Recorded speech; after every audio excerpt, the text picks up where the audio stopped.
Alors, nous tenons ce séminaire à Rennes depuis 2 jours avec environ 70 à 80 membres et sympathisants du collectif des associations citoyennes. Pourquoi ce séminaire? Parce que nous avons besoin de prendre du recul face à une actualité qui est débordante, avec à la fois les baisses de financement aux associations qui se sont multipliées cette année, puisque le plan de rigueur continue à produire ses effets, les suites des attentats et la remise en cause des libertés publiques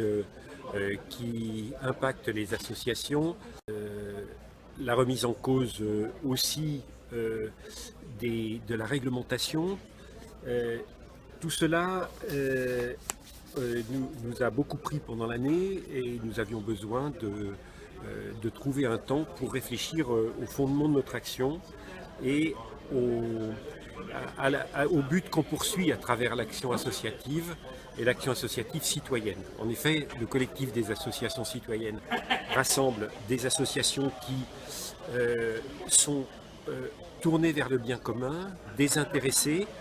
et qui accorde une grande place à la démocratie en interne. Ce n'est pas l'ensemble des associations, mais c'est une très grande majorité d'entre elles. Donc on a beaucoup travaillé depuis 2 jours sur l'analyse de où nous en sommes, sur nous donner des perspectives sur les chemins de la transition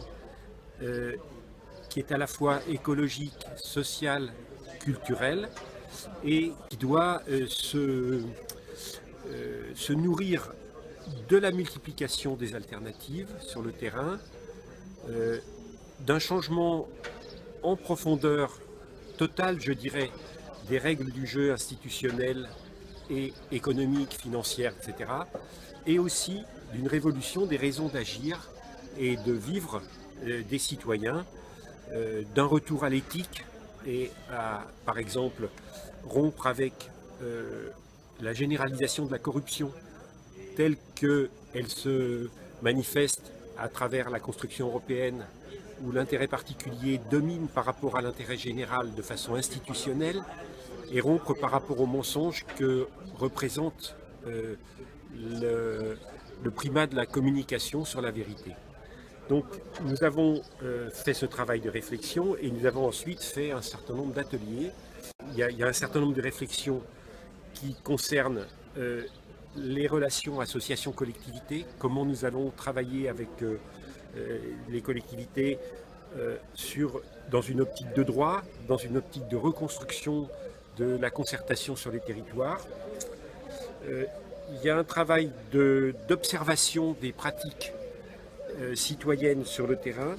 et de mutualisation de ces pratiques parce que nous sommes convaincus qu'on reconstruira par le bas une société plus solidaire, plus humaine. Il y a également nous donner une dimension internationale puisque nous sommes essentiellement au niveau national,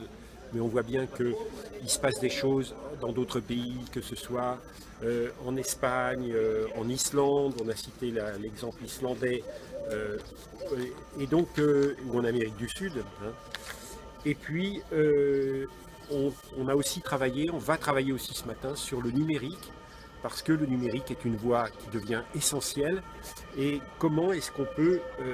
avoir un numérique qui soit porteur d'éthique et porteur de participation citoyenne. Déjà, on voit que au cours de ces 2 jours, beaucoup ont apprécié le travail qu'on a fait et ça donne à la fois une vision plus claire, ça permet à chacun de voir qu'il n'est pas isolé, mais que tous ensemble, nous travaillons dans le même but et donc de nous soutenir mutuellement. Et ces facteurs d'espoir, ça ouvre des pistes pour l'action de chacun d'entre nous. Alors, il y a beaucoup de chantiers à venir, bien sûr, et nous allons aujourd'hui essayer de préciser comment chacun peut se mobiliser plus largement que par le passé pour avancer ensemble, puisque le collectif est comme une auberge espagnole, quelque chose qui se construit avec l'apport de chacun, et ça n'est pas une superstructure, c'est une toute petite structure, mais avec énormément de bénévoles.